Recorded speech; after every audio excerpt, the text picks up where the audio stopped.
Saludos a todos, bienvenidos a esta nueva clase de inglés correspondiente al tema número 2, donde vamos a trabajar el presente continuo y el pasado continuo.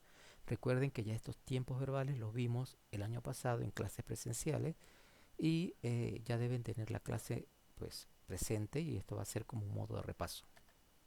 En esta lámina vamos a observar un cuadro comparativo entre los dos tiempos verbales, presente y pasado continuo. La mayoría del cuadro pues tiene cosas en común. En ambos casos empezamos a desglosar que el auxiliar que vamos a trabajar en este tiempo es el verbo to be. Dependiendo del tiempo en que estemos hablando, él va a tomar, en el caso del presente, tres formas: am, is y are, y en el tiempo del pasado solo dos formas: was y were. En ambos tiempos verbales, el verbo va a agregar un sufijo que es ing al final de su escritura, dependiendo de ciertas reglas que en la clase la tienen allí más específica, cómo hay que hacer para agregar ese sufijo. Algunas reglas hay que seguir por allí. Tenemos aquí la estructura de las preguntas sí y no. Fíjense que la estructura es la misma para ambos casos. Igualmente, la estructura para las respuestas afirmativas cortas tiene la misma estructura. Las respuestas afirmativas largas en ambos casos tienen también la misma estructura. Las respuestas negativas cortas, igual caso, la estructura se mantiene en ambos tiempos verbales. Las respuestas negativas largas se sigue manteniendo allí la estructura. ¿Cómo hago para preguntar o para formular preguntas? Allí está la estructura para formular preguntas con WH o preguntas informativas. ¿Y cómo se responden esas preguntas? Fíjense que no tiene nada de diferente un tiempo verbal del otro. Lo único que va a cambiar es el auxiliar que estamos utilizando, que en este caso es el verbo to be. Dependiendo del tiempo, pues él va a tomar su forma de acuerdo al sujeto que estamos usando en cada una de las oraciones que estemos trabajando. En la siguiente pantalla ya empezamos la parte práctica. Tenemos allí dos oraciones en pantalla. La primera está en presente continuo, la segunda está en pasado continuo. Ambas preguntas son preguntas de sí y no. Como pueden observar, estamos trabajando las cuatro formas de respuesta: las dos cortas y las dos largas, tanto afirmativas como negativas. Fíjense que en las respuestas afirmativas cortas vamos a tomar la palabra yes, agregamos el sujeto que va a salir de la oración interrogativa y agregamos el auxiliar que también sale de la oración interrogativa. No hace falta agregar más nada. En la respuesta negativa corta también tomamos el sujeto de la oración interrogativa, tomamos el auxiliar y negamos el auxiliar aquí. Recuerden que la negación del auxiliar lleva una T al final. Lo puedo hacer de manera contraída o lo puedo hacer de manera larga, como está acá. Las respuestas largas, tanto afirmativas como negativas, llevan el verbo con ing y por supuesto el respectivo complemento. En caso en el verbo es importante resaltarles que en el caso de este tipo de preguntas, por lo general siempre voy a usar el mismo verbo y el mismo complemento que está en la pregunta. No se cambia. Por lo general eso no se cambia de pregunta a respuesta. Tenemos por acá la pregunta número 2 que está en pasado. Me lo indica aquí el auxiliar, que es el verbo to be. Está en pasado, por lo tanto la pregunta está en pasado.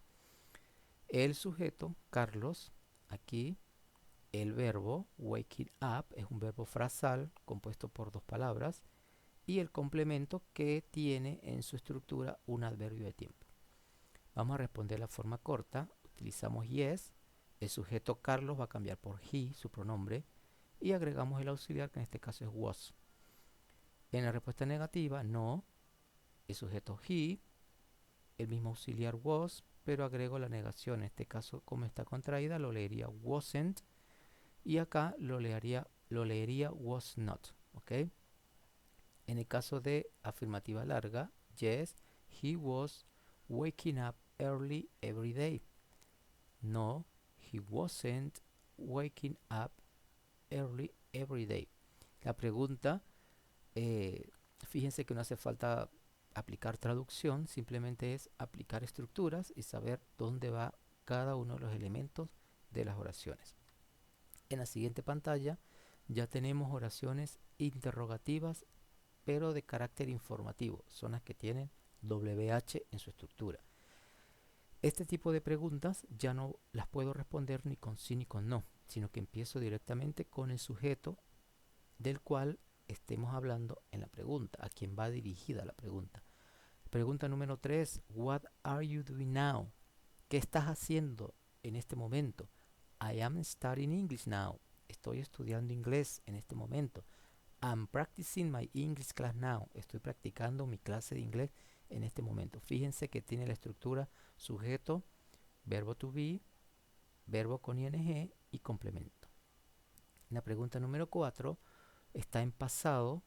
¿Quién me lo indica? El verbo to be. Este verbo to be es el que me indica el tiempo verbal de la oración. La pregunta está en pasado, la respuesta debe estar en pasado. Where were they living last year? ¿Dónde estaban viviendo ellos el año pasado? They were living in France last year. Ellos estaban viviendo en Francia el año pasado. Fíjense que en este caso sujeto y auxiliar no cambian porque son los mismos de la pregunta. ¿Dónde estaban ellos viviendo? Ellos estaban viviendo. Por lo tanto, no cambian. En la pregunta 5, la palabra interrogativa es why, ¿por qué? ¿Ok? ¿Por qué? ¿Por qué tú no estás viendo televisión? ¿Por qué no estás viendo televisión? Why aren't you watching TV? Why aren't you watching TV? Fíjense, ¿por qué no estás viendo televisión? Yo no estoy viendo TV porque estoy estudiando. Una forma de responder, una forma larga. Y la forma más común empieza directamente por el because I'm studying. ¿Por qué no estás viendo televisión? Porque estoy estudiando. Fíjense que en cualquiera de las dos respuestas siempre debe ir el because allí dentro de la estructura. Importante con este tipo de preguntas. En la parte práctica de su clase, ustedes van a realizar allí 4 actividades. En la parte A van a escribir una pregunta para cada situación. Tienen allí 5 situaciones diferentes. Voy a leer la primera situación. Dice, tu amigo va a la librería. Ya me indica que es en presente. Continuo porque es lo que estamos trabajando. Tú quieres saber con qué frecuencia.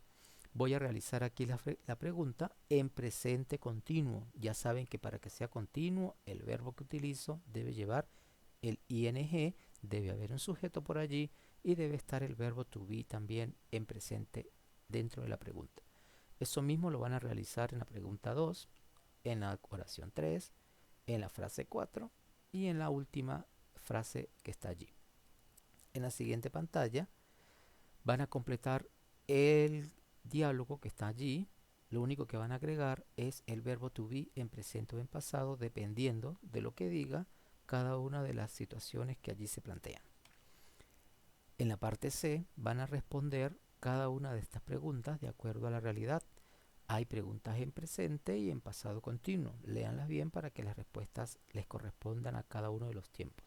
En la parte D van a ordenar cada una de estas palabras para formar oraciones interrogativas. Por eso tiene el signo de interrogación aquí. Seguramente tienen que agregar por allí algunas cosas para complementar la pregunta y los verbos los tienen que acomodar con el ing para que estén de manera correcta. Finalmente, tienen aquí el recordatorio de la actividad evaluativa, el tema a tratar, presente y pasado continuo, la estrategia va a ser una prueba objetiva escrita, la fecha tope para la realización de la misma es el 1 de noviembre del 2020.